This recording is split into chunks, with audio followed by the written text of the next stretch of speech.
There's been a little bit of ruckus over on the Facebook page this week. A lot of chatter back and forth between men and women, not always very kind. So let's dive into owning our feelings and not taking it out on someone else. Welcome to the Crazy Ex-Wives Club, a podcast dedicated to helping women navigate the emotional journey that is divorce. I'm your host, Erica, and if you're trying to figure out life after the big D, welcome to the club.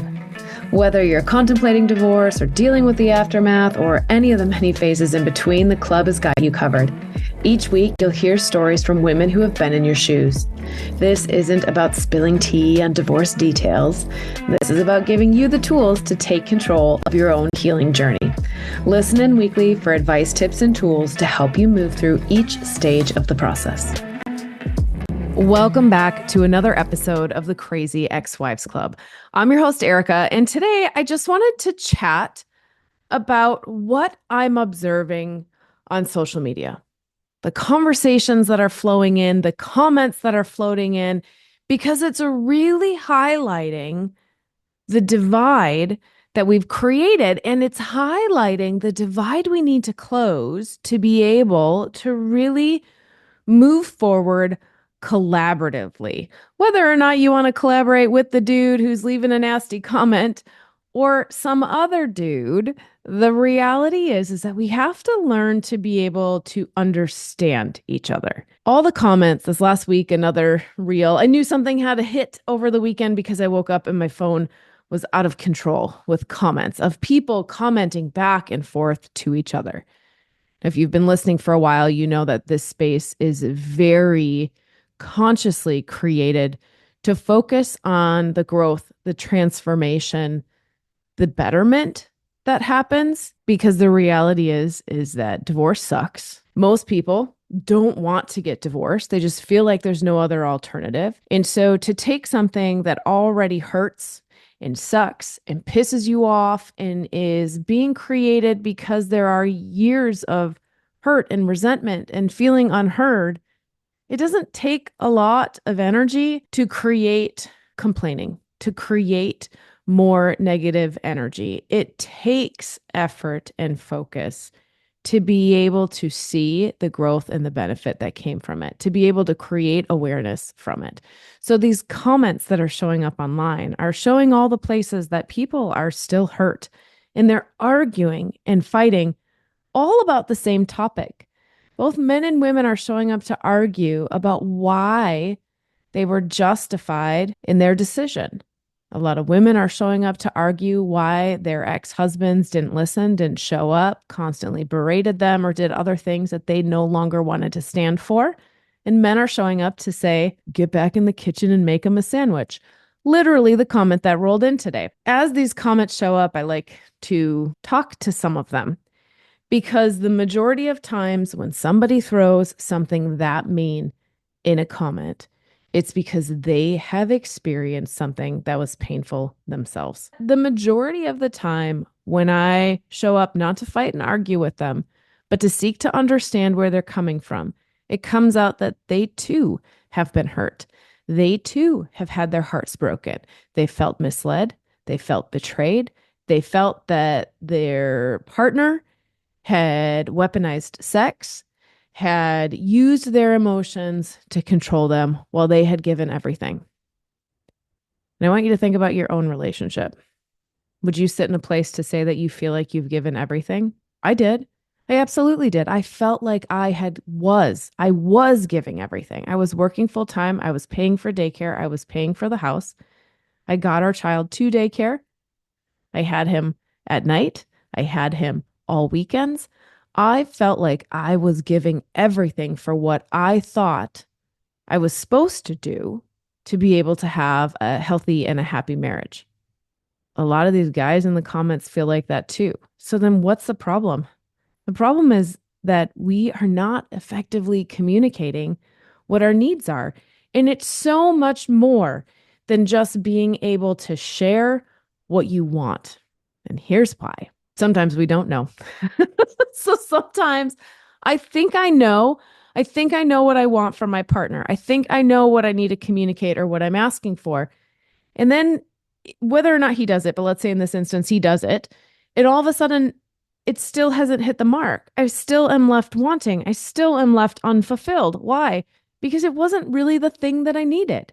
And this is where being able to unpeel the layers of miscommunication and hurt and resentment take a lot of self-awareness, because a large part of it is owning our own missed expectations and stories we've created in our head and how we think somebody needs to act in order for us to feel good.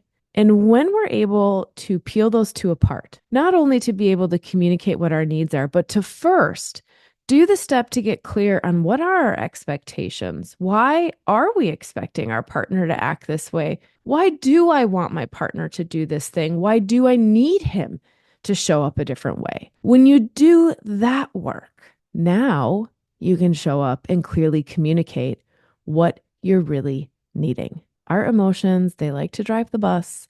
They kind of sort of drive us in circles sometimes, and they create a big fuss that is trying to push us to have somebody do something or have us do something so that we can feel better, so that this emotion is soothed. But emotions, they're not logical. They're not being controlled by the rational part of your brain. They're not being controlled at all. They're reacting to a gut feeling. They're reacting to the feeling, but what the feeling needs to partner with is the logical piece of the steps, the action, the what you need to have done. And when we don't do the work to look at those two pieces separately, and all we say is, I have an emotion, I have a feeling, I need to soothe this emotion, I need him to do something so that I feel better. They do something, but it doesn't soothe the emotion. They do something else and it doesn't soothe the emotion. And the emotion just keeps getting bigger. We need to connect the emotion to the logical brain. Now, how do I see this play out in relationships?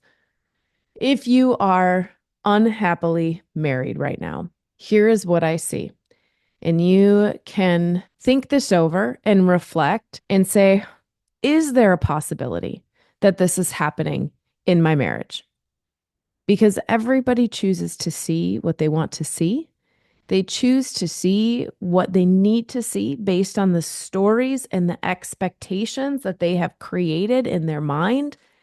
They are acting from a place of what has happened in the past, how you expect somebody to continue to act, and they're acting from a place of putting their emotions behind somebody else's action. You think you know why somebody has done something, and we so rarely do. So here's what I see. What I see is that marriages reach a point where she is unhappy because she's the emotional feeling one. The guy's the one that's just locking it in and getting it done. He's not real happy either, but he is trying. She's been trying too. She's been speaking up. She's been sharing her needs. She's been sharing her wants. It started as asks, then it started moving into the complaining, right? I hear it all the time. Guys are like, oh, my ex complained all the time. That was literally her trying to get you to hear, but it wasn't effective. Men heard it as complaining. Women thought they were voicing their needs. Okay, it moves into complaining. It moves into nagging. It moves into arguing until she finally gives up and becomes silent because she's done. She has tried to communicate these emotions and these feelings for so long and nobody's listening. So she has given up. When you're in your marriage, what I see is a woman who is wondering, is this really all that it was supposed to be? I got married. I got a job. I had my kids. Is this it? Is this it? How come I don't feel more fulfilled? How come all the things that society told me were supposed to fill me up, why do I still feel this nagging of, is this it? What starts to happen when she reaches that point, and you've put some responsibilities in there. There's a house that you're maintaining. There's probably kids that you're maintaining. Maybe there's a dog that you're maintaining. And she starts to have a belief that there is a way that things need to get done because that's the way that it works best in her world. There was a way it worked best in my world with our son. I expected my ex to parent exactly the way I did because that's the way that worked best for me. And so when he didn't, I would get really resentful. I'd get really irritated. Why is he making my life so much harder? If he just did what I asked him to do, the way that I expected him to do it, my life would be easier. And that didn't happen. So I watch these couples, I watch these moms, they're with their kids, they're trying to get more help because they are overwhelmed working full time and having kids. And they're asking the dad for help, but the dad is doing it his way. And now the dad is trying to give the support that he thinks the wife needs and wants. So he is trying to help by taking the kids, but he doesn't do it right. Or he's trying to help by doing the dishes, but he didn't do it right. Most recent one, we were out with a big group of friends. I'm watching this couple at the bar. She's out of a drink. He tries to get her a drink because he knows that she was ready for the next one, but he brought the wrong drink. He brought a beer instead of a cocktail. The look that she gave him, like, are you stupid? Like, why? How? Of course you screwed this up. Those are the moments where you see one side of a relationship trying and they're not quite doing it exactly right, but they're trying because their intention is there and the other partner is not receptive. We can share a million stories of how the women who are listening to this podcast have done the same thing. Okay. I had so many times where I spoke up for how a system would flow best or what we needed to get done that weekend or what I'm asking for help on. Hey, honey-do list. I've got 6 things I'm trying to do this weekend. Can you please help me with some of them? Just pick what you want off the list. And it doesn't happen. And I think that it's safe to say that this happens on both sides of a relationship. And that brings in challenge number 2, which is timing. Timing. It is so rare that both sides of a relationship are both fighting for the marriage at the same time. One is probably trying to reach the other person. One is trying to show up the way that the other person wants. One is giving their all. The other person is too hurt to be receptive right now. They've shut down, or they're doing their own thing, or they're just still really angry. They cannot hear what the other person is doing. So what happens? The other person stops. The other person takes a break. They stop putting so much effort into the relationship. And when the relationship gets a little breathing room, the person who was really pissed starts to lean back in, starts to go, oh, okay, things are starting to improve. I see that things are getting a little bit better, right? And now they start trying.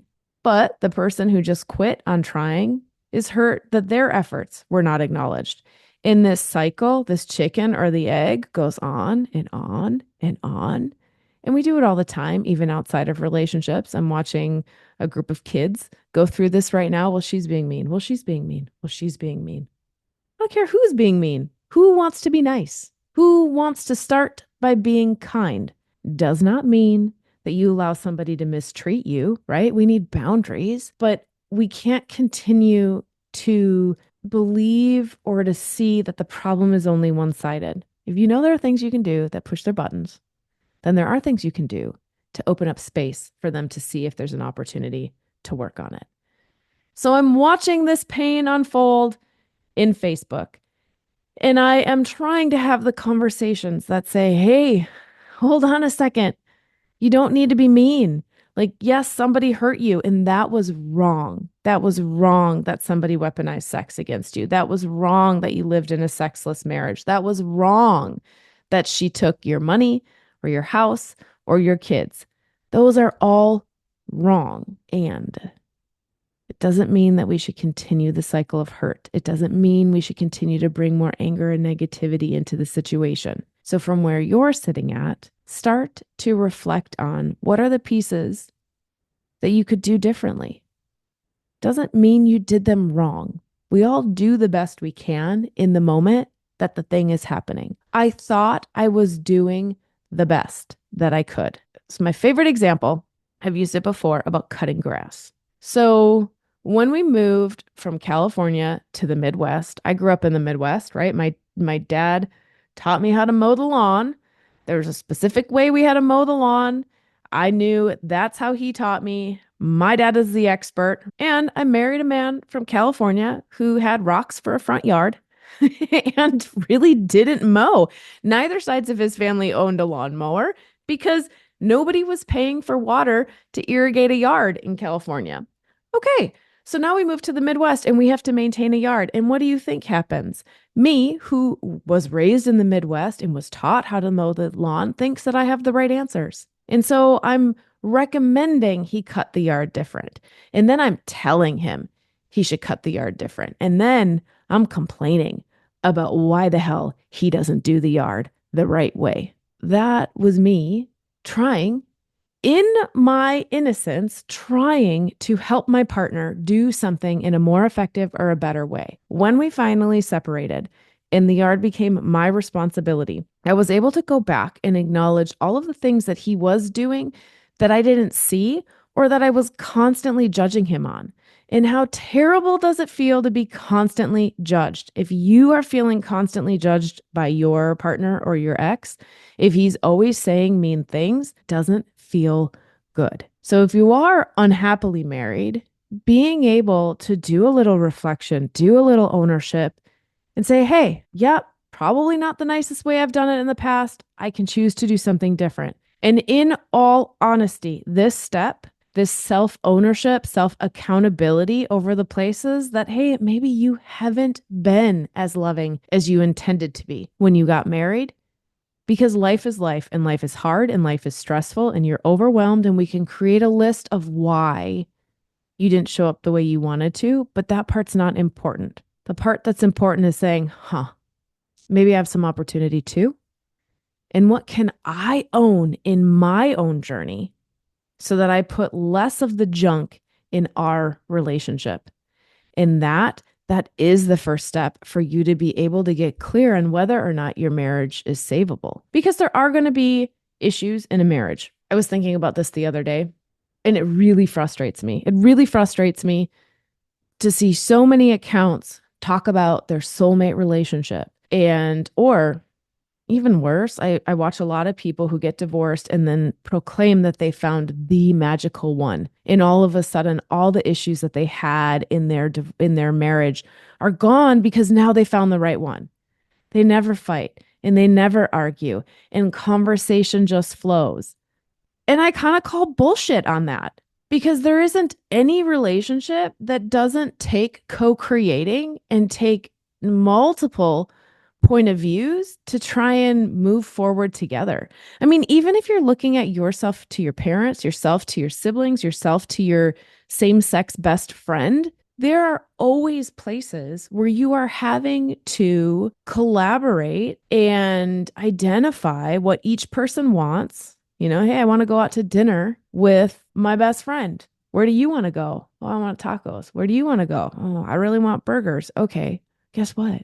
We have to figure out a solution that works for both of us. One of us is going to give in, or one of us is still going to be open, or maybe we find a burger taco joint where everything comes together perfectly. Every relationship requires collaboration. It requires negotiation. It requires being able to see the other person's side and to acknowledge it. Doesn't mean you have to believe it. You, in fact, don't want to believe it. Most of the conflict we experience in a relationship is never fixable. If you haven't listened to the episode on conflict, highly recommend. The goal is not about creating a relationship where there is no conflict. The goal is about learning how to work together, to express your needs, to respect each other, and then to create a solution that works for both sides. And we have to be able to do this work. You know, when I started, I said there's the emotions and then there's the logical brain. We have to be able to look at, I'm feeling an emotion right now. What does this emotion want? What does this part of me want? Now it's a logical brain question. Well, I think that it wants safety, or I think it wants security. I think I want to be heard. Okay, have you ever had the experience? I'm enjoying this one right now. I really think that I want to be able to tell my partner how I'm feeling and that he is magically going to give me the support that I want. And so then I tell my partner whatever it is that's bothering me, and he gives me the very male approach of like, well, let's just fix it. And I don't feel heard and I don't feel validated, but the man listened and the man thought about it and the man came back with a solution. That's an emotional issue that I probably need to go talk to a girlfriend about. I probably need to go to my girlfriend who's going to be like, I totally get it. That's so frustrating. And we talk about our feelings for a while and nothing about it is moving to a solution. We have all these emotions, and we put all of them on our partner, and we think that they're going to be able to deliver everything, our needs, the way that we want them. And it's just not realistic. And nor would I want that from my partner. I don't want me to be solely responsible for his happiness. I mean, what a job. What a responsibility if everything you do was the cornerstone of whether or not it brought your partner happiness. So, as you think through this week and you do some reflecting, I want you to start to look at what emotion are you feeling? What thing, behavior do you want your partner to do? And why do you think that that behavior is going to soothe the emotion? And as we start to bring awareness to around the emotion, what does that emotion need? And what do I need to fulfill it, to soothe it? How do I take care of my emotions? Then we can move into, is it this person? Is it a friend? Is it a family member? Who's best suited to deliver on this need? Because it's not always your partner, and that's okay. It shouldn't always have to be your partner. We just have to start to own our part of it. So back to the fantastic craziness that was the Facebook conversation. All of the hateful comments that show up, I can't own that or I can't control that. But I can say, have I ever unknowingly been a part of a story like that? Would my partner say that sometimes I do act like that when it's not my intention? It's not what I thought I was doing. So then we just have a communication error. And how can I heal and own my stuff first so that I can show up more balanced and more ready to work with my partner? Not to demand that they fix it, but to say, hey, here's the problem.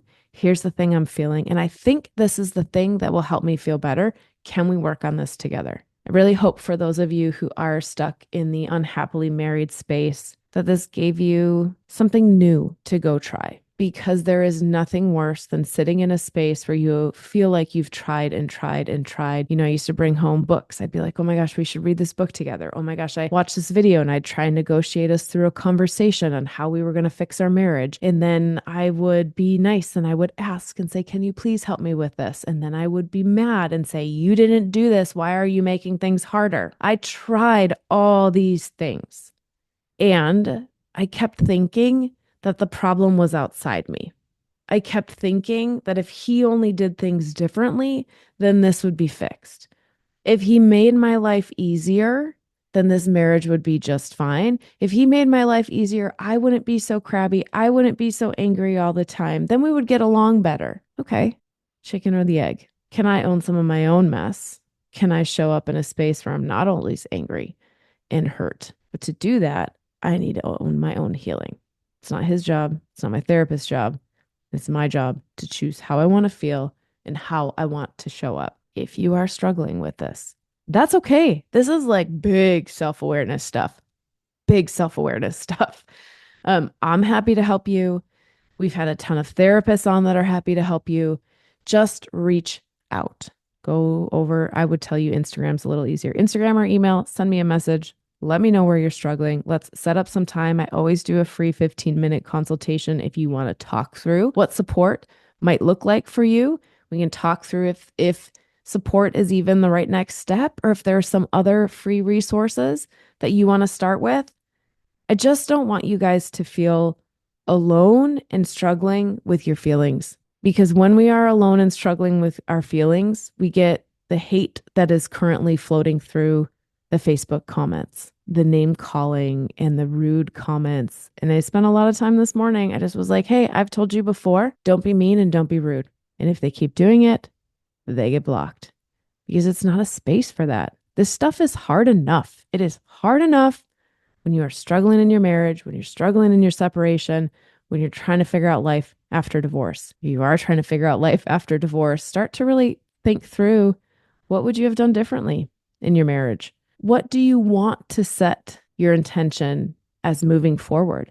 One of the pieces that I am most grateful for of having gone through a divorce, it has taught me that I will never let things get as bad as they got in my marriage. We just were so disconnected, which means that right now in my relationship, when things start getting a little disconnected, gosh, we're just kind of like bickering more often, or I'm just feeling really unheard. We catch it soon. We catch it soon, but the first step is I always self-reflect. What am I really looking for? Why am I really upset at what's going on? What are my own internal values that are being triggered? What story have I created in my mind that his actions supposedly mean? And then I go ask him, hey, when you did this thing, this is what my mind said you meant by it. I've never been right. I can't believe I just put that on record. It's the only time I've never been right. No, just kidding. But it never is right. The story I've created in my mind, or, a lot of times it's old shit. It is old interpretations from my marriage that I'm trying to apply to a new relationship. But my partner can't fix that. Only I can. And only I can when I reflect on what is the emotion, what is this emotion really seeking, and why? Why is it showing up? And when I can figure out the answers to those, my logical brain can kick back in. I can look at what do I need? What do I want to try? And what are we going to see if this helps? But it's always an inside job. As my partner says, sounds like a personal problem, which is valid. It is a personal problem. Your emotions are your problem. If you are always crabby, nobody wants to hang out. So you are the only one who can figure out what you need to heal your emotions, to see them, to feel them, to move through the ish and get back to who you are when you're fully lined up and happy. You guys send me a DM on Instagram, send me an email. Let me know if you need extra help or what areas you're struggling in. We'll be back next week with another episode. And that's it. Another great episode of the Crazy Ex-Wives Club, a podcast for women learning how to heal from their divorce. Tune in next week for more advice and tips to help you figure out life after divorce. And until then, give yourself grace, do the best you can, and know that this is all part of the process.